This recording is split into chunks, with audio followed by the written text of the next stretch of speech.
Hello and welcome to another edition of Talking Brexit. Again, I'm joined by Professor Tom Brooks of Durham University. Thank you for coming along, Tom. A real pleasure, Graham. Yes.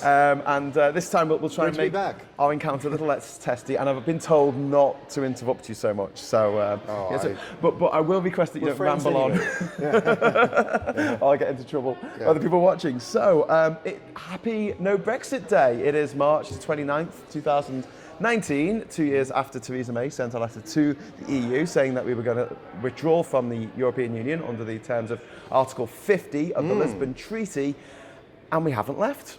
We didn't, and I have to say, I didn't think today, I thought Brexit was not going to happen today.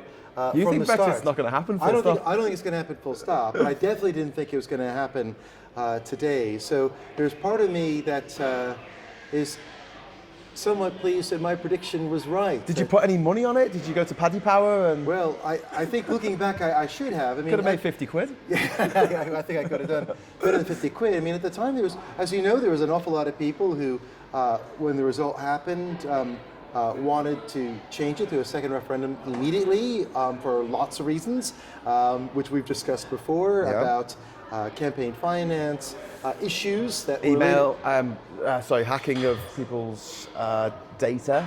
There was all kinds of shenanigans. Unsolicited text messages going out.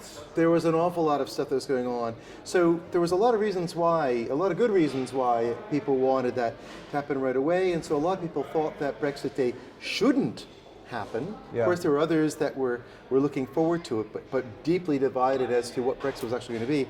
I thought it just simply wasn't going to happen. And it wasn't going to happen because it was just so damn difficult. It was just actually so complex within 2 years to pull this off. And at the time, your viewers will remember, you had David Cameron exits the stage as soon as everything is over. Nigel Farage, after pleading, admitting defeat during the evening, decides to rein back a little bit, only to resign within an hour or two of the results' success, as it were, for him. Boris Johnson never does actually then run to be leader of the Conservative Party. So all the main protagonists then quickly left the stage. As soon as anything had happened, I thought, well, that's not a good first step. And then you have someone who campaigned somewhat for Remain, desperate to become, in Theresa May, desperate to become Prime Minister, playing too hard the other side. I thought, really doesn't know what she's doing, is trying way too much to sort out a civil war that was about to explode full on in the Conservative Party on an issue that was deeply complex, deeply difficult to sort out, and within 2 years, forget it. It was just not going to happen. So short version, I was right. At least on that. I'm wrong about lots of the things, but I got that one bit right. But the complexity of this is just incredible, and I think that as the whole Brexit vote and the feeling of a lot of people who have gone down that route, and Trump supporters and supporters of Le Pen in France and these other people, they see it, I see it as a flight from complexity. They look at something like the EU, they say that's really complex and very difficult to get your head around. There's a lot of moving parts. I want things to be simpler. And that sort of underlies a lot of the populist movements around the world. You'll get some Yahoo turns up and says, I will solve all your problems by leaving the EU or by building a wall with Mexico. That will solve all your problems and you won't have any problems anymore. And the problem with that is thinking, is thinking that the solution can be stuff that is in the power of one country. So for example, climate change, we can be out of every organization you want to be a part of to do better on climate change. But that's a global problem. Workers' rights. Well, a lot of us work across borders. I'm not from this country. A lot of people go back and forth. A lot of business. I thought you were from Sunderland. I know, I know the accent. I'm working as much on the accent as I possibly can. But a lot of us, kind of work across borders. That you discuss right now these issues from Durham University. In my department, over 40% of the students are from overseas, not just outside Britain, but from outside Europe altogether, whatever the Brexit means. So this place is international. This cathedral city is international. Lots of spaces around it have an international aspect to it. And so then to kind of wish away or act or try to act completely independently of everything around us is effectively putting your head in the sand. Yeah, yeah. I think as well the idea that we can pull up the drawbridge and fill the moat. It sounds wonderful if you're really xenophobic, but the point is, it's like we're cutting ourselves off from the rest of the world. We're cutting the ability for our children to go and live and work and retire, build a house, get married, start a business in all these other countries. And it's 27 other countries. There's only about 200 countries in the world.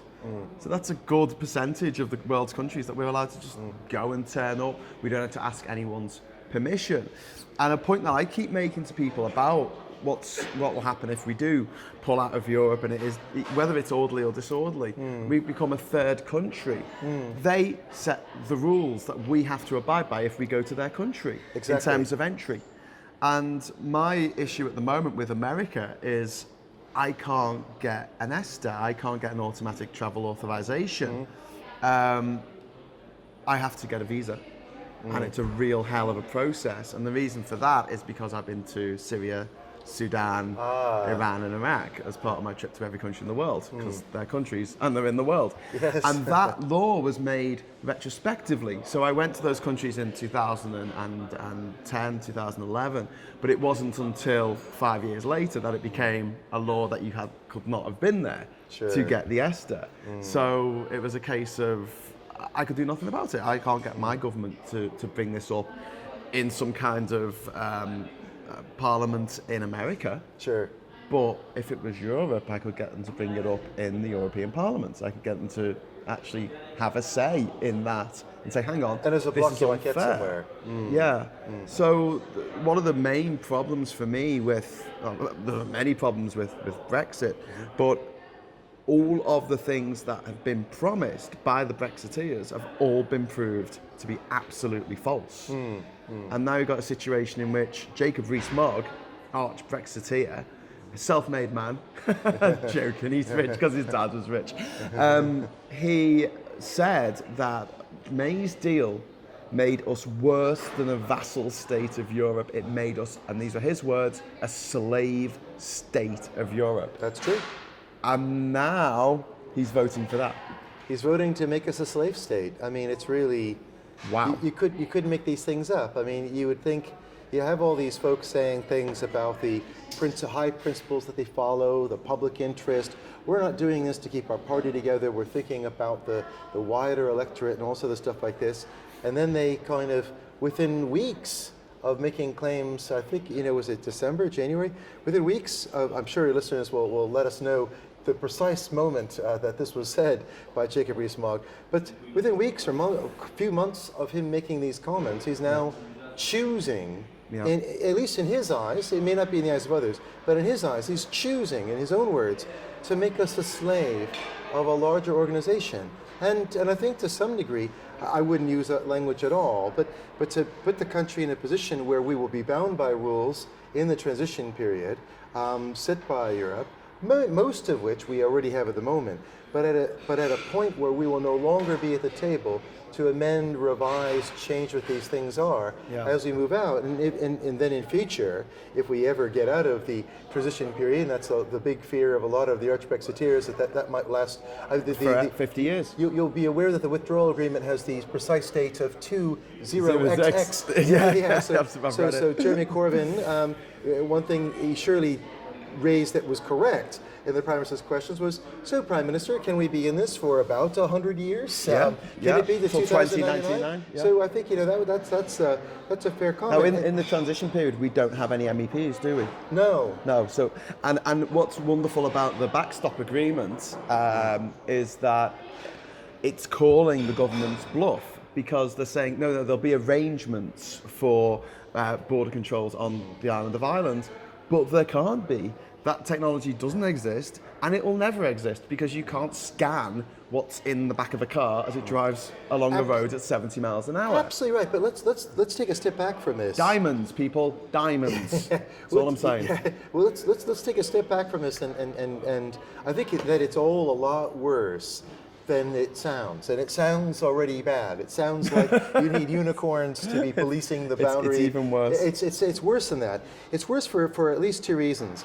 On the one side, so before looking at the specific proposal, those who wanted to leave, according to the government, and it seems, I think, also according to some public opinion polls, immigration, for one reason or another, was the big driving force at the time. Immigration is not one of the top three big issues right now today in Britain, which I'm very pleased about, but at the time it was. And the claim was taking back control of our borders was one, and then sovereignty was something else that came in the background. As the second big issue that drove people to wanting Brexit. Now, try to square this idea of increasing the immigration restrictions, making it more difficult than today for people coming into the UK, that is something that Brexit is to deliver on. So get that in your head. At the same time, in Northern Ireland, maintaining a completely open border without any checks whatsoever. Now, if that sounds like, which is part of the Good Friday Agreement, which is part of the peace process that ended the conflict in Northern Ireland and brought it to a definitive close. Now, how do you get greater immigration restrictions for the whole of the UK? Well, except we're not going to have anything at all for one of the four parts of one of the four nations of the UK. Our major land border, our only land border. Which no restrictions at all. Now you can almost make sense of the current border with Ireland, with the Republic of Ireland, because both sides of the border are part of at least a common agreement. Now, yes, the UK has got opt-outs over immigration, but there is a common framework for thinking about immigration where Britain has the opportunity to do that or depart, to have more restrictions and so on than others will have. So you've got some sense of regularity enshrined by law, enforceable, etc. right now.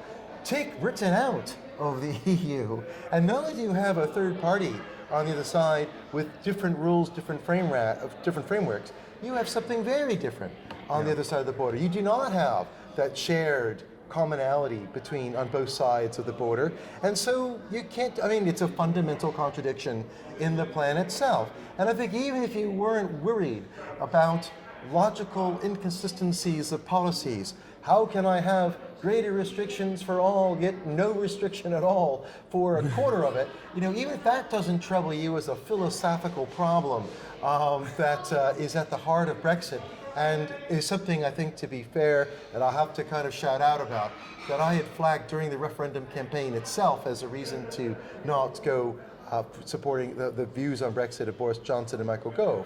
But even if you weren't convinced by that, the idea of, it'll be perfectly fine to have some electronic camera. We'll have people register their truck the night before saying, my truck will carry a bunch of stuff for Graham to do podcasts on each side of the Northern Ireland all the border. chlorinated chicken I can eat. And on all the chlorinated chicken you can get your hands on. We're going to do that. We're going to punch this in my computer the night before, get in my truck, set off, cross the border, and then within 24 hours, note that the truck is there. That is a part An honesty box of the fundamental technological advanced stuff, which doesn't yet exist apparently, that is going to be at the heart of this check that the government wants to happen. Yeah. Those who wanted greater immigration restrictions, those who wanted greater control, greater sovereignty. This is not making light of those views. Brexit strongly is less, held by a lot of folks. Brexit is it's not delivered less by that. sovereignty. Yeah. It's either we're a vassal state of the EU under this deal with Theresa May, which does make us a vassal state of the EU forever, or we're a vassal state of the US with a no-deal situation, because we are going to because the EU represents nearly a quarter of the world's GDP. And a second quarter of the world's GDP is represented by the US. The rest of the world, of the world is the last half. And in fact, most of it is the last quarter, because one of the two last quarters is mostly taken up by China, India, and Japan. Take them out of the equation, a quarter of the world's wealth. And that's split between about 160 countries. So we have to go to America and say, hey, can we get a good deal? And we're going to a guy who ghost wrote a book called The Art of the Deal, in which it says that you have to crush anyone in a weaker position than you. And as our economy is worth $2.6 trillion a year, our GDP, versus America, which is about 19 trillion now. I don't know the precise figure. It's a lot bigger than us. The economy is a lot bigger than us. So we're going to go from being a senior partner in the European Union, one of the 3 senior partners with a huge amount of say, a lot of MEPs. We have about 13% of all the MEPs in the European Parliament of British MEPs.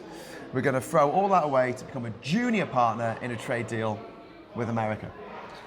And I was reading something yesterday where apparently, it was a video that Stephen Fry made, and they were talking about chlorinated chicken and the different animal welfare standards. And according to that video, and I hope I'm not repeating something that's not entirely true, the Animal Cruelty Act in America doesn't extend to farm animals. In America in 2016, there were 450 cases of salmonella, according to the CDC. In the UK, over the same period, none.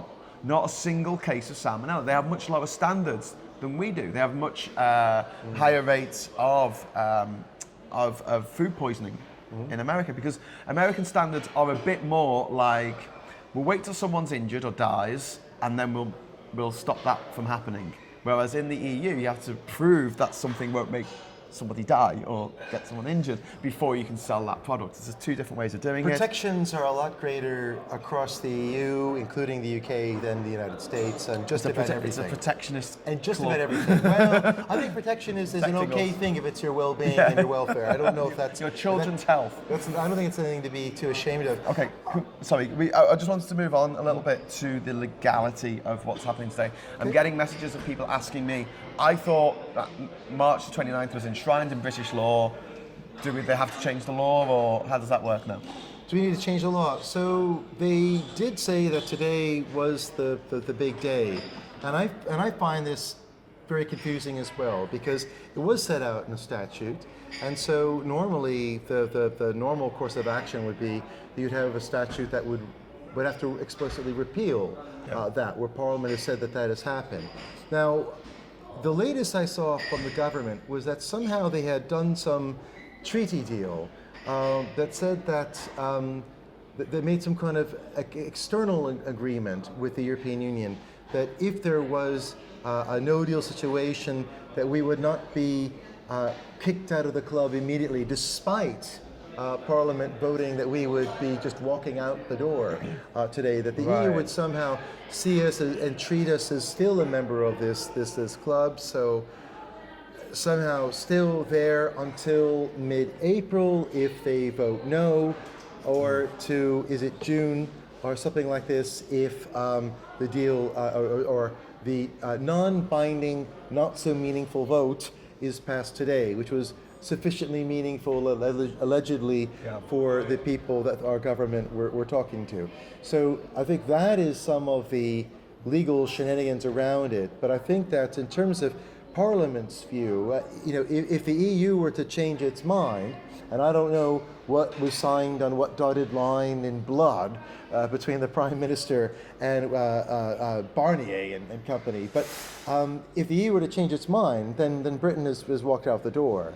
I mean, I think that, without some kind of change, I think we are otherwise completely out. Wow, okay. And so today there's going to be a vote on the withdrawal agreement, but not the political declaration. That's right, nor the implementation bill. We can come to that latter in a bit if you want to.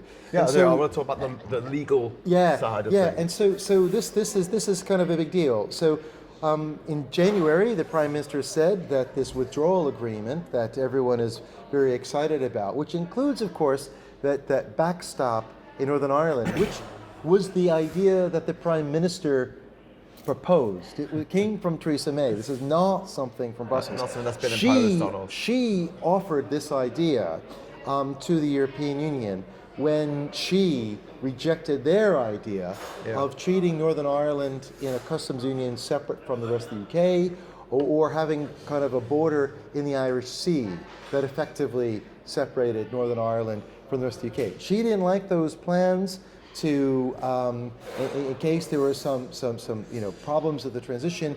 So she proposed this backstop deal, and surprise, surprise, I'm sure she thought she could sell it with people. She said it was inevitable, there's no way out, and it turns out, well, yeah, no one likes it, and it seemed not even she likes what she. I don't like my own idea. It was effectively, it was genuinely Theresa May's team's there's idea. a bit more to it than that. It's to do with the DUP. Sure. And Well, there's a lot to do with the DUP. There was a Northern Ireland journalist talking on the radio yesterday, and he made a very good point, which I'm going to repeat. You've got to understand that the DUP, the union with the rest of the UK, is their raison d'etre. It is their reason to exist.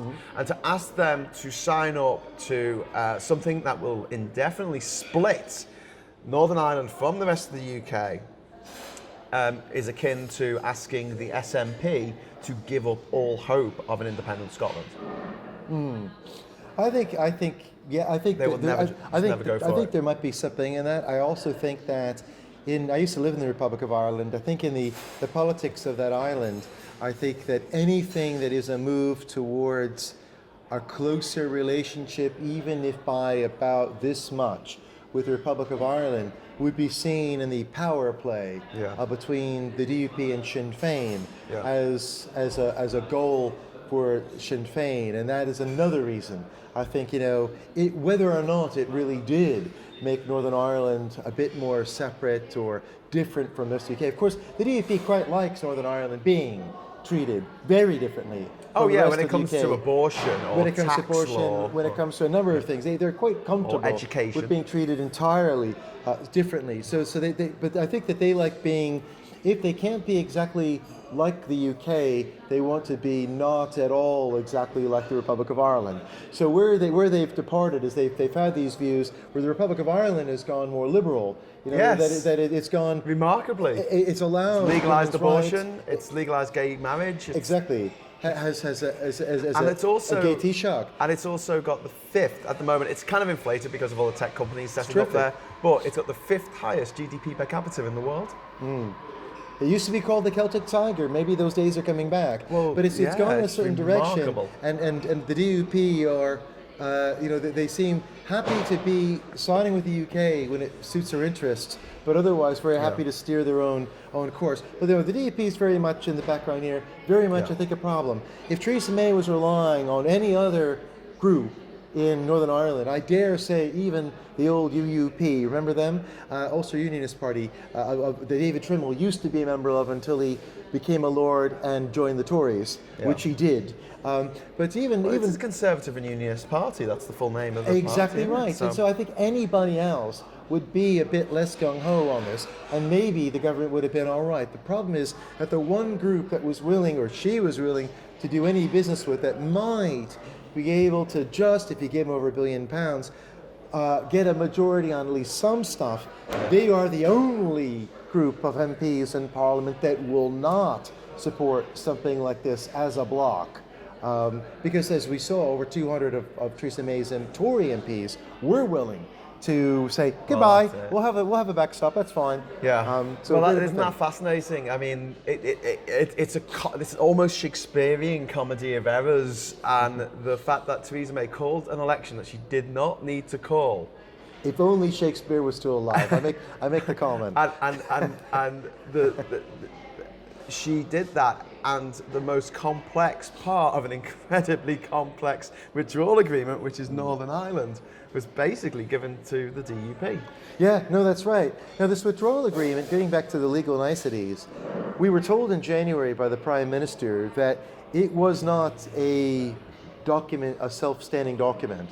It was about leaving a club, but it required our knowing where we were going next. And the example used this morning on the Today program by Keir Starmer was, if you're going to sell your house, unless you're choosing to make yourself homeless, you need to have an idea about where you're sleeping the night when you hand the keys over to the estate agent. And these analogies can maybe go so far, but I think probably a fair point. So what exactly, where are we going? Where are we setting up shop? What is the future in general? What's next? And the Prime Minister today, after saying that the political declaration about the kind of relationship that we will have if the withdrawal agreement is approved, she's now saying, well, we won't look at that. What we want to do and what we want to forge later after withdrawal. Yeah. We'll just get to the withdrawal bit. What's interesting to me about this is two things. One, legally, they aren't separable. So that's why today is not, it is not, for those tweeting out there right now, hashtag MV3. It's not. It's not that. I'm sorry to tell you this. It's actually. It's not a meaningful vote. But then the other two weren't meaningful because they didn't go through. So we've got. Well, it wasn't a meaningful result insofar as for the government and getting a deal passed. Of course, the last two meaningful votes were rejected. But this is not a meaningful vote because it's not binding. So if the Parliament decides today to do this, it is not signed. The withdrawal agreement is to be considered alongside the political declaration. They are to be done together, and you can't take them apart. So today is symbolic. Today is symbolic. It's about a kind of ringing a bell. Yeah. It's about having some smoke, showing some mirrors. It's about saying on the so-called Brexit day, up to the last, I really did try to make something happen in a meaningless way, and hoping that on a non-binding vote on the government, that they can have that symbolic show of something like a majority today, so that it'll give her just enough of a fig leaf. She will still be wildly exposed, but enough of a fig leaf that the EU might say, okay, we'll give you a few more months to sort yourself out. When you can expect to see the proper meaningful vote with political declaration happen shortly afterwards. And so bring that into focus, but that's the legality of that. But the stupidity of it all is incredibly frustrating. Everybody knew it was going to be complex, apart from David Davis, who thought it would be the easiest deal in history. And when we talk about it, and his buddy Liam Fox, we're talking about two things: the withdrawal agreement and a political declaration. We're not talking about a deal, really. No. This is not a trade deal. That's still to come. I made this point on Twitter the other day. If you are sick and tired of hearing about Brexit, campaign to remain. Does anyone hear about it anymore? If we leave, it's all you're going to hear for the rest of your life is going to be Brexit, Brexit, Brexit, Brexit. Because it's taken us 2 years to get a withdrawal agreement that no one can agree on. That's going to rumble on. Then we're going to have a transition period, which is open-ended till 20 ? And then we've got the fact that we've got to do a trade deal with the biggest trade bloc in the world and come out of it not absolutely smelling of shit. Well, I mean, one of the, as being an immigrant, I'm told that one of the things Americans needed to kind of discover You're an expat? is a good sense of British sarcasm. So in that spirit of British sarcasm, one potential positive result could be, if you do get this talk of Brexit forever, is that it will be coupled with this great opportunity for people of all ages who remember what life is like today in Britain. Because people of all ages will be able to look back on whatever the Brexit deal is or is not in future and talk about, well, it wasn't as good as it was back then, but the problem was, and we can moan about all the people we will blame for making things not as good as it used to be, because it was better when we were young. Just quickly, I keep rattling these figures off. The pound is down 15% against the US dollar, and that has remained that level since the referendum vote, pretty much. We have lost £1 trillion of assets from the City of London. London holds 8 trillion in assets. One has gone to the EU, to Frankfurt, Dublin, Paris, all the places. Lloyd's of London's moved to the EU. It's moved out of the UK. It's moved out. Sony HQ's moved out. Panasonic HQ. Dyson's moved out.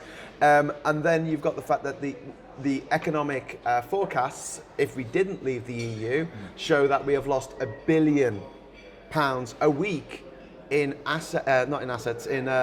where our economy should be had we not decided to leave. We're now at the bottom of the G7 rankings when it comes to our economy because we voted to leave the EU. All these massively, massively damaging things that are happening right now in the UK, which are going to resonate for years in the future, and we haven't left. Yeah. We haven't even left. This is just companies, businesses, very, very rich people prepping for us to leave. So let's see what some of them have done. Jacob Rees-Mogg has moved his investment portfolio to Dublin. He's made 7 million at least so far from Brexit. You've got Nigel Farage has made sure that his 2 children have German passports, so that they'll still be able to live and work and get married in other EU countries that are having to ask permission. You've got Nigella Lawson's dad, Nigel Lawson, who tried to get French citizenship and has been knocked back. How unfortunate. I know, yes. Yeah. Because he'd have to give up his seat in the House of Lords. So he wants to live in France, have all the benefits of being an EU citizen, but he's a rich EU citizen. Now, if you want to get citizenship in Malta at the moment, you can just basically pay for it. And Estonia is also quite easy to get citizenship in. So if you're wealthy, Brexit is either not going to affect you, or actually, if you've got money in dollars or in euros in foreign accounts, money in the Cayman Islands. And a lot of folks who have been very supportive of Brexit are folks who are involved in currency exchange and also in gold and silver, where when people begin to panic and become concerned about the state of the economy, they invest more heavily in gold. And so those who are involved in the mining of precious materials, they tend to benefit from situations like these. Would they be the British gold mines that we don't have? Well, it might be British citizens who own mines in countries that are often suspect. Some call them the natural resources curse, but that's a conversation for another day. That's an investigation we're waiting to see happen. But there's no benefit to Brexit for anyone else. No, So if we have no deal, which apparently we can't now, but there's still a possibility that it could happen. I'm not getting rid of my stockpile just yet. That would absolutely destroy British industry, British agriculture, everything we make, because suddenly we'll go from a situation where we've got no trade barriers, no trade tariffs with all these other countries, to there being the maximum tariff that they can get away with charging. Well, I'd like to make a quick point about trade deals, and then maybe we can come back to a legal point going back to withdrawal agreement. The trade point I want to go back to your correct comment about Donald Trump and the art of the deal. You know, this kind of really great. Donald Trump, who was completely exonerated. Well, he wasn't. All of his lieutenants. He definitely wasn't. All of his lieutenants found guilty of collaborating and have gone to jail, but he didn't know anything about it. The Republican chair of the Intelligence Committee the other day was widely reported and criticized by some of his Republican colleagues for noting how a variety of things looked and smelled pretty fishy to him in terms of obstruction of justice and other issues. So I think that there'll be a lot more to come, and none of us have seen. Was it 7 convictions over 200 criminal counts that have? The Trump didn't do anything of it. He was not involved. And I dare say it's counting. But one thing I think to keep in mind is you have on the one hand, yes, the United States is a very big potential new trading partner in terms of a free trade deal with the UK. You can see, at least on paper, some of the initial attractions. Theresa May, people may recall, probably forgot, was the first foreign leader to hop on a plane and greet the new highly controversial president, where they held hands as they walked. Sorry about that. Held hands as they went through this is a guy who's a germaphobe, doesn't like anyone touching people's hands, but somehow didn't mind touching Theresa May's. And a lot of people thought this is all a step in the right direction, that this is the right kind of thing. A deal was going to have to be made, that she kept Boris Johnson silent, the foreign secretary at the time, who was very critical of Trump, kept him very quiet about his criticisms of Trump as a leader, and really tried to embrace the new occupant of the White House to get her new trade deal. I think one of the very big problems, very much overseen, I mean, you highlight passages from the Art of the Deal, which should really make people worry an awful lot. But if people don't want to read, if they don't want to read about Donald Trump, they just want to go with what everyone just kind of knows. Everyone kind of knows, whether or not it's true, that Donald Trump thinks no one does deals better than him. He thinks he's better at than anyone else. There's very little dispute around that. And not only do we all agree, whether or not we like him, that he thinks he is the best at getting a good deal, and good deals meaning more money in your pocket, but everyone also kind of knows that he says America first. Part of his campaign pledge, and he is already beginning the march towards running for re-election. He's already said he's going to be going for it again, God help us. Make the nightmare end. He said he's going to do it. So he's already starting on this. And part of that pledge was, yes, building a wall with Mexico, but also it was stopping American money going abroad. He says our trade deals lead to deficits around the world, and we need to rein this back. Now, if you That's accept... because he doesn't understand how trade works. He definitely doesn't understand a lot of things. But if you can accept, and I think everyone can, as most ardent supporters and enemies can, that he thinks he does it best, and he's under a pledge to make deals more favorable to the U.S., what is the state of current trade with Britain and the U.S. today? A trade deficit with the UK. America's trade with Britain means America sends its money abroad. Now, maybe Donald Trump is so bad, in fact, at doing deals, he will sign up to something that actually does make the deficit grow. That could happen. But this is going to be a guy who is not going to knowingly want to see that deficit grow. And he is the person there who is erratic, who does things seemingly to just kind of command headlines in newspapers in the United States. He is not interested in good news in Britain, as he was not interested in good headlines in other countries. Hence his, I will stop the deal with Iran, but I will buddy up with North Korea, and for contradicting reasons on nuclear weapons there. He is not someone to be trusted, needless to say, but he is a very bad person to put your hopes in getting a better trade deal. He's just a for very Britain. bad person, really. Well, I think he's probably that too. It boggles my mind that there are so many Americans who regard themselves as mistake. Christians who go for Trump. And you're like, so, you know, my favorite bit was when he had sex with that porn star, you know, a woman who gets money for having sex on camera while his wife was pregnant. Well, this is all But it was only because she reminded him of his daughter. And how can you go to church and go, yay, Jesus, and then come out and go, yay, Donald Trump? The best explanation I have for this is knowing some people who are deeply committed Christians in the U.S. who are Republican supporters who have stuck with Trump and are among his strong supporters, because on the face of it, it makes no sense at all. The hypocrisy is just breathtaking. And I have to say, 10, 20, 30 years ago, you had folks who said all the time about Bill Clinton, about people before Bill Clinton, about people after Bill Clinton. The Republicans were saying, if his wife can't trust him, how can the country? They were saying that, America was about, the president was about moral leadership, that he's, that it was the bully pulpit and kind of being a real figurehead for America's children. And it has to be someone whose example we will want to live up to. I think that Republicans in particular have completely and utterly given up on that. And I think that the embrace of Trump is because he is a means to an end. I mean, he's a very unchristian... The end of days. Well, a very unchristian way of looking at it, but basically putting in someone that I think that they all think is morally bankrupt, but is willing to do their will, do their bidding.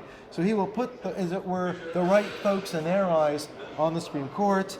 He will do the right things in their eyes in terms of about various things like foreign policy. And they are very willing to look past his utter lack of moral character.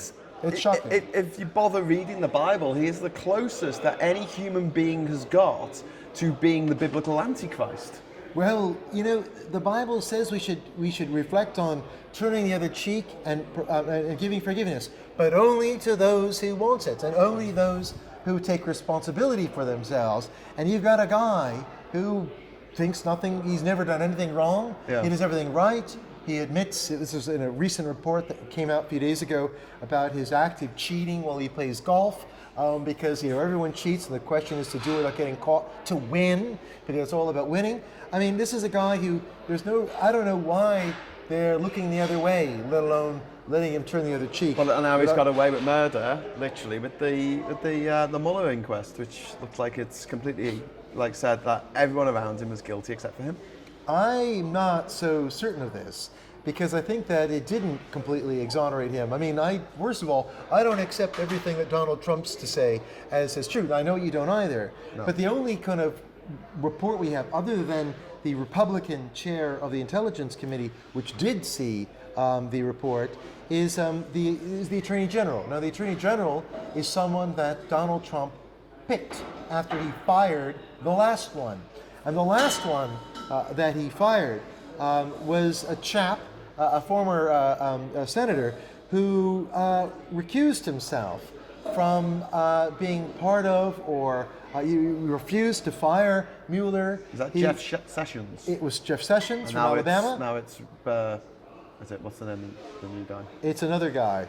It's somebody else. I think of Raymond Burr, but wasn't he in Perry Mason? No. Well, he may have the feel of someone in Perry Mason. But anyway, Jeff Sessions refused this. Donald Trump was really furious about this, and it brought to mind for a lot of people concerns on the Nixon White House, where Nixon was trying to order his Attorney General about Watergate and doing the cover-up, and people wound up being sacked, and then the problems that happened there. So I think you have the Attorney General, who Donald Trump has appointed, is a member of Donald Trump's cabinet. But unlike the Attorney General in this country, who is typically a member of the House of Commons and is elected by a constituency and has to win some type of public approval, the Attorney General of the United States is not someone. No one in the cabinet is elected. No one in the cabinet is None are elected. They're all appointed. It's one of the more stupid things about the American political system. I mean, you think the British political system's a bit daft? The American one blows it out of the water. You give one man the power to be head of government, head of state, so if you slag him off, you're technically committing treason, to be head of the armed forces, to be head of all the military, and be commander-in-chief, even if they've got no military experience whatsoever. It is just far too many hats for one person to wear. And all the people around him, all the people advising him, none of them are elected. And this is a country where they elect DAs, they elect mayors, they elect what are they called, the judges. Yes. So judges can go on TV and say, "I'll put more kids in jail," and they go, "Yeah." Not in every state. It seems to be selling in the South and in the West. Yeah. But there are a lot of judges that for the sanitation guy in working for the local government. That's an election. One of my favorite cases. This is meant purely to inform and entertain viewers right now.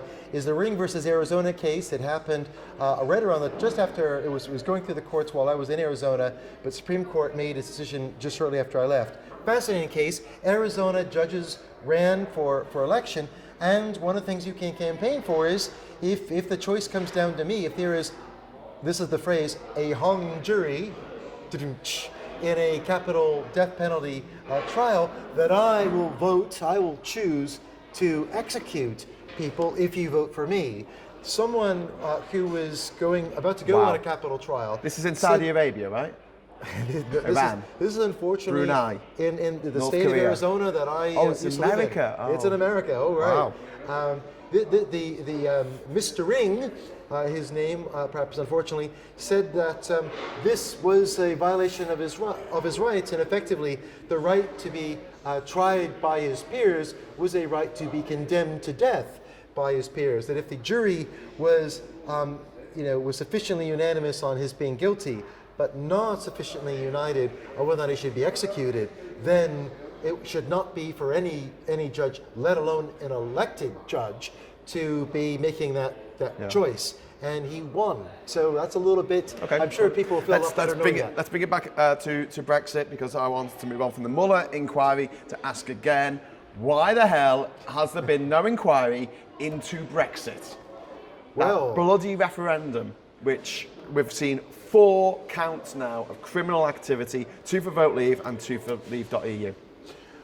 Nothing. I would love to know myself. I mean, I think that it has been I think I said this maybe in our first conversation, that I think that, say about, and I'll say it one more time, say with the American system what you will, lots of problems, lots of mistakes. Say, look, I left everybody. I live in Britain. I'm a citizen of this country. I don't want to go back. So fine. So America gets lots of mistakes. I accept it, even if I can't completely drop the accent. But the Americans got one thing kind of right, and that was that Republicans, yes, I'm gonna right now champion one good thing Republicans did, because they did do one thing. Stop clock is right twice a day. They did well. They did well indeed, but they did one thing absolutely right. That is, I think, speaks very badly of the government here. Is that Republicans in Congress, who over 2 years ago, when they won control of Congress, they won the White House. They already dominated the Supreme Court. It was going to be, their hold was surely going to get stronger, as indeed it is shown with retirements that were going to be happening. They had no reason to fight even more than many of them had already done with their Republican president, because they need both sides to get legislation through. They had no reason to do it and no will to do it.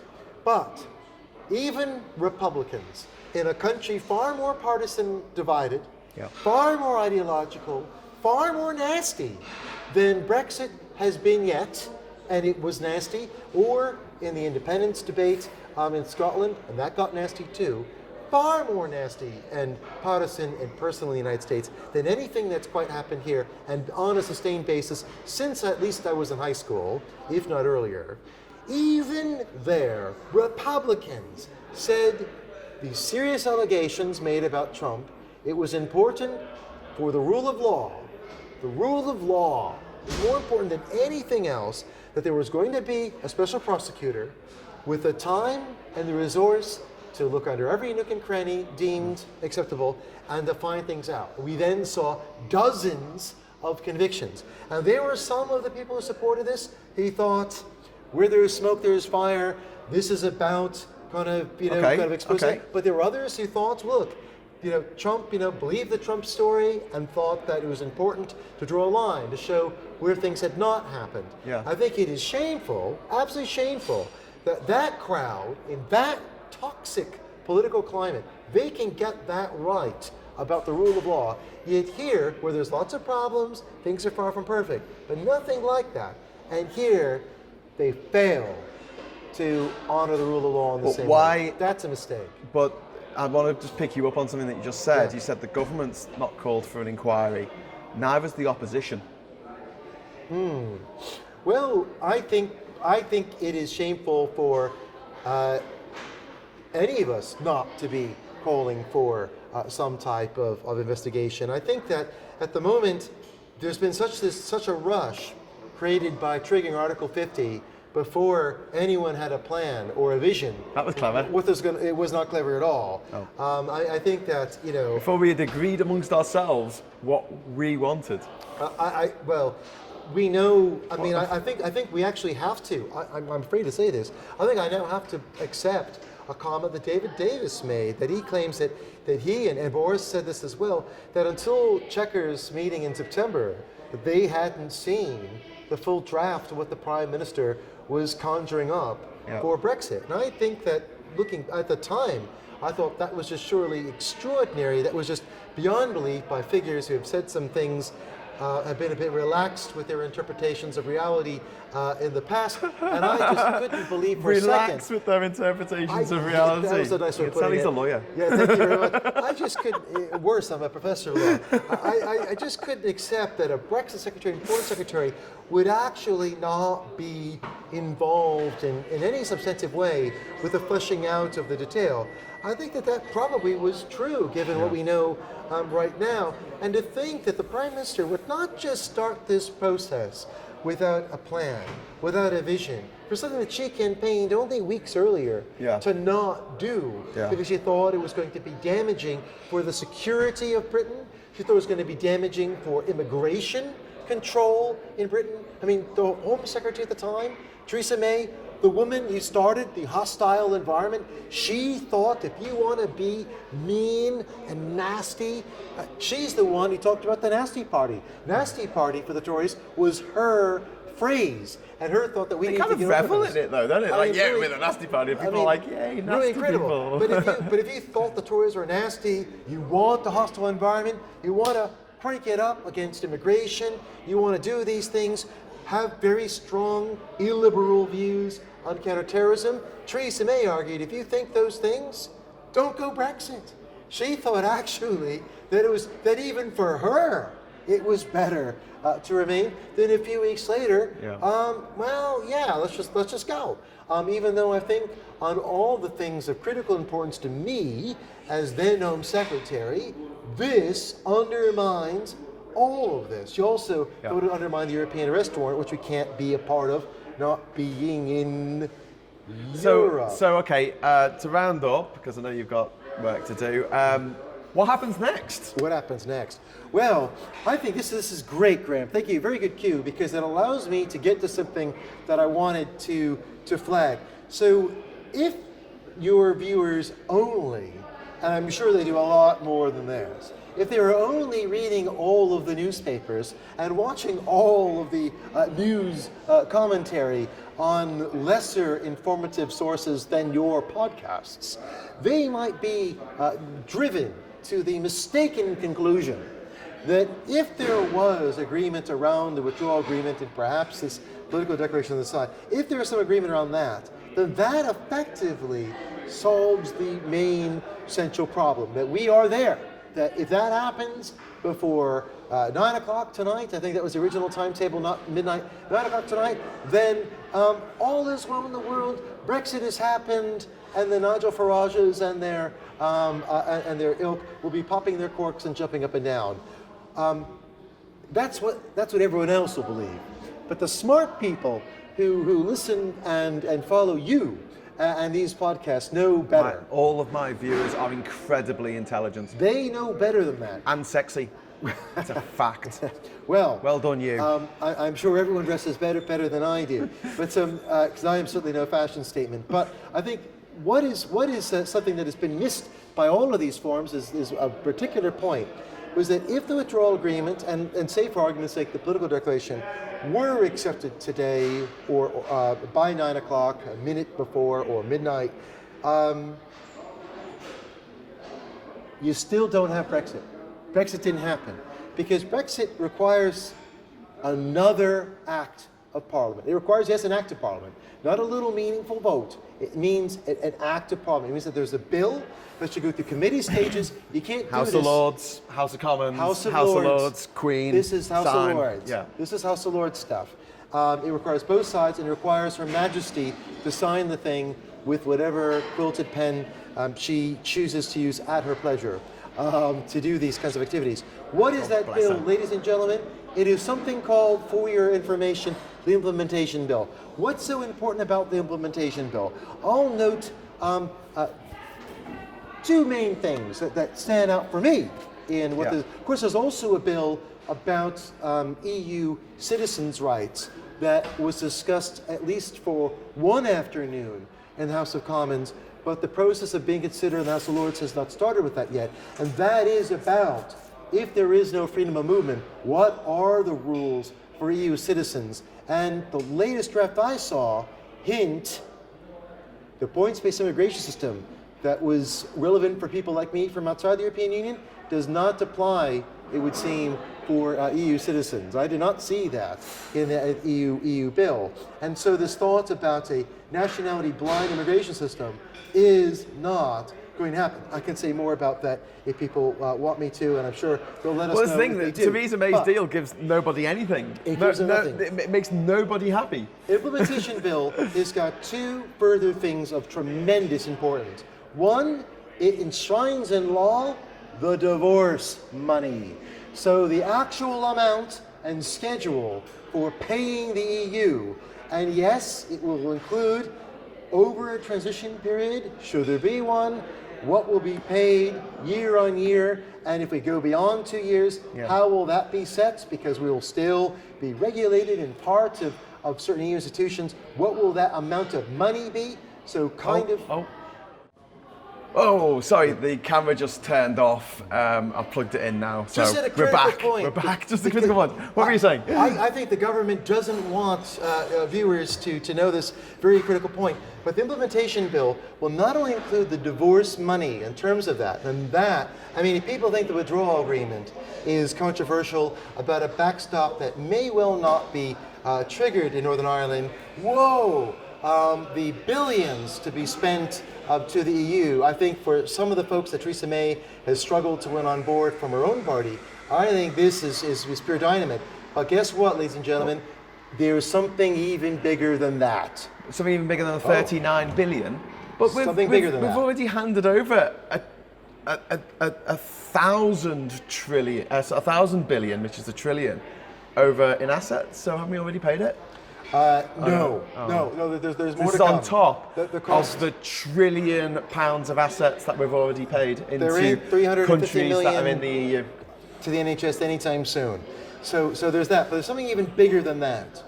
So in the 1970s, there was the European Communities Act, and one of the things that Act of Parliament did is that it connected the UK with what became the European Union, and that was a source for seeing EU law as having the special role in the UK that it's had. Now that has been repealed.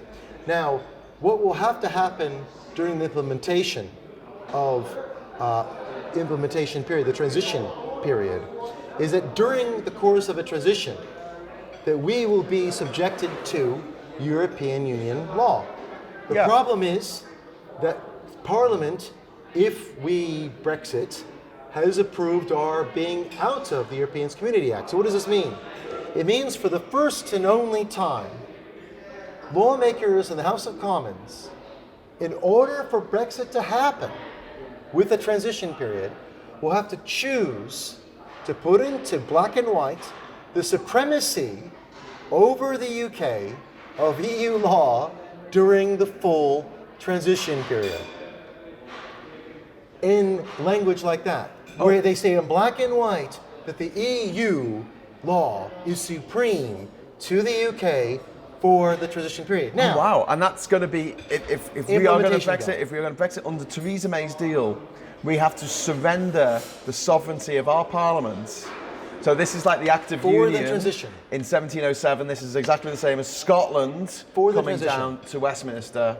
and it could happen until the year 2099, as noted in the 2000 withdrawal question agreement. mark 2000 XX. Now, if you think, Wow. again, if you think the withdrawal agreement is controversial stuff and Yeah. not getting close to majority, I dare say the divorce money is going to be at least as hot a potato for the government. And seeing, I mean, if Boris Johnson and Jacob Rees-Mogg can hold their nose and vote for withdrawal just to see the withdrawal happen, I just for the life of me can't see them saying, right, we're going to, in one swift act, vote to give up the sovereignty we campaigned for explicitly in black and white for a transition period that may well go for more than 2 years. It'll be beyond everyone's control, as it were. Well, until the technology exists to scan people's cars as they drive past with diamonds in the glove box. Which I can't see happening anytime soon. Or they can check,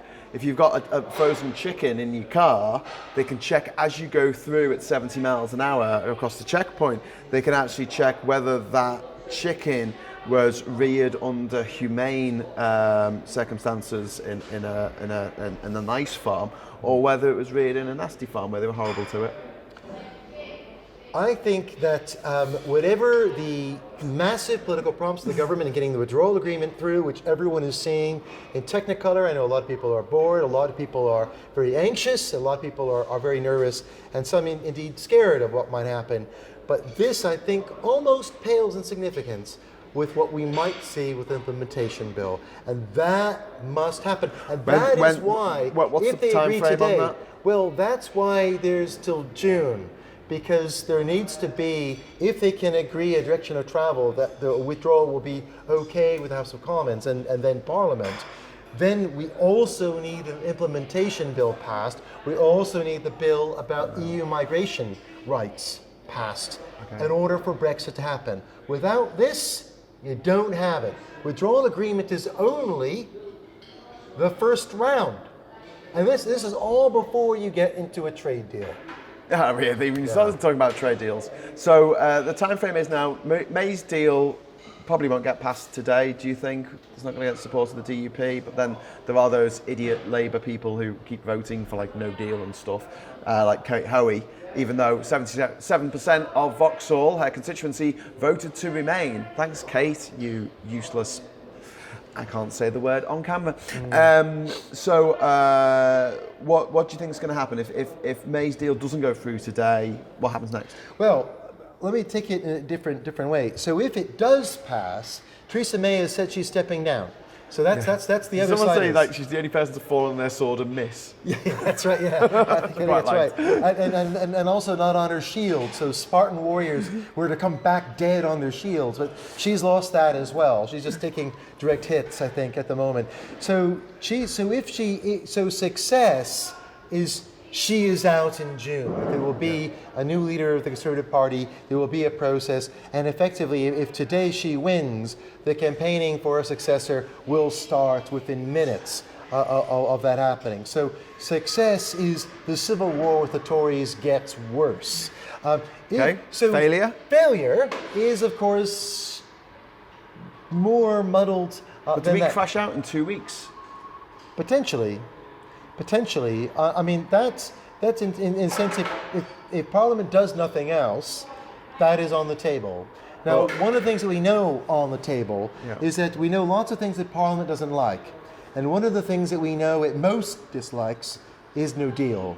And I think that in a situation where if they choose today to reject her deal, as everyone expects will definitely happen, and then Monday we go to looking at more indicative votes where the lead runners are things around some type of being in the customs union for some period of time, a so-called Norway Plus model, and or some type of referendum, either referendum about that or just staying in, falling from that. Those seem to be the ones, I mean, both of those got more votes than at any time Theresa May got on her own deal. I think that's a point worth making too. So I think we'll go to that on Monday.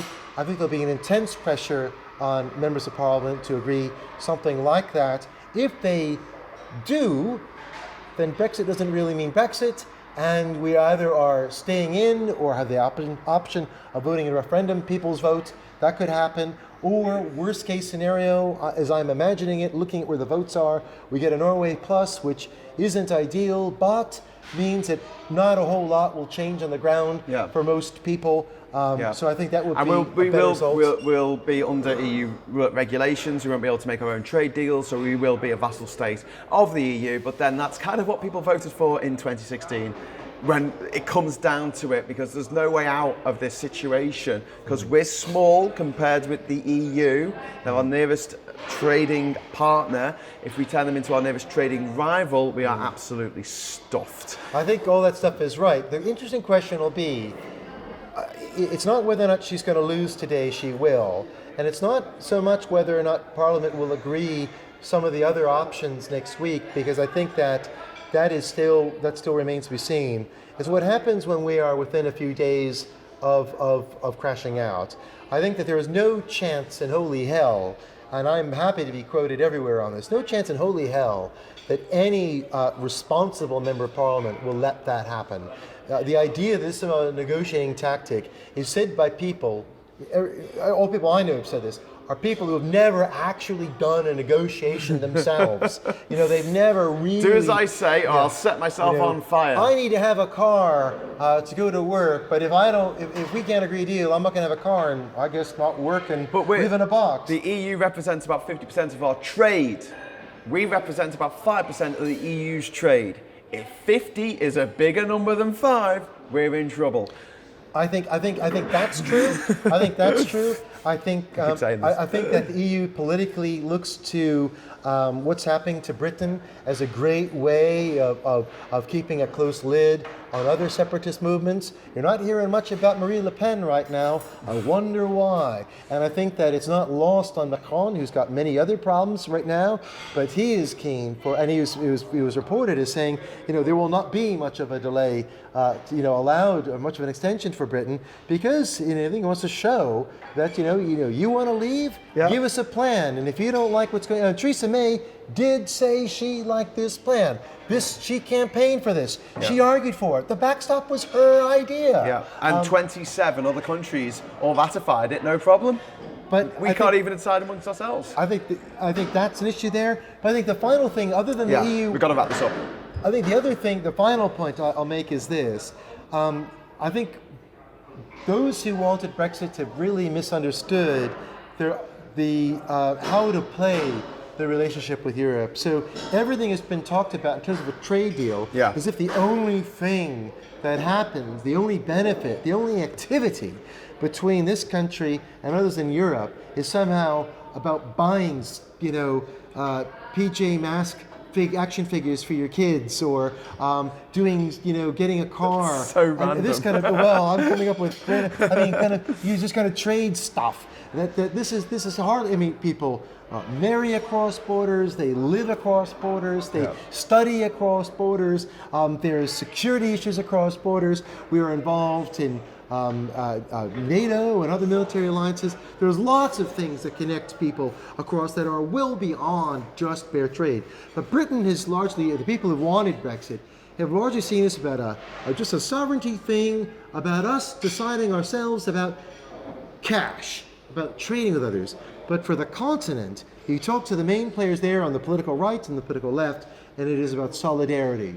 It is not lost on anyone that the EU, that the institutions that led to the EU, or the European coal and steel community that started things off, was about, within years of the end of the Second World War, about ending war in Europe. And it has, and bringing peace. There's no need for countries to invade each other, to set up their businesses. And in the Rhineland, where my family left, and elsewhere, because after the World Wars, because you can set up your German company with the French or the Italians and the Poles and elsewhere across Europe, no problem. It has brought an end to war. Solidarity is what brings them together. That social aspect, that closer union, which Britain has never really wanted to be a part of. But we now have 6 million people who have signed the petition. We have 1 million people who turned out on the streets of London. If you haven't, the tide is turning. The tide is turning, and people are now more knowledgeable and more aware of what the EU means. And I'm more aware. I started this journey 2 years ago. Started campaigning to get back into the EU, or to remain in the EU. And I started off as someone who's a little bit not very. I wouldn't call me a Eurosceptic, but I wasn't really banner holding, yay, the EU is amazing. But in the last 2 years, I've come to the understanding, and everything that I've learned, making these podcasts, going to Geneva, going over to Brussels, visiting people in speaking to the government of Gibraltar, speaking to the government over in Dublin, that the EU is the best thing since sliced bread. And it's in our interest to be a major part of it. And I'm going to keep campaigning until we are back in. But I do find this whole thing a massive distraction from what we really should be concerned about, which is the environment. But that's going to have to just wait for a little bit longer until we just put this whole Brexit thing to bed, and then we can pivot, and hopefully all the grassroots people who've worked so hard and so tirelessly on trying to stop Brexit will be able to work tirelessly again on something which is an even bigger issue, which is saving the planet. Indeed, and I agree with that. But in the meantime, for those who thought that Brexit either wouldn't or shouldn't happen, happy Not Brexit Day. Happy Not Brexit Day! Woo!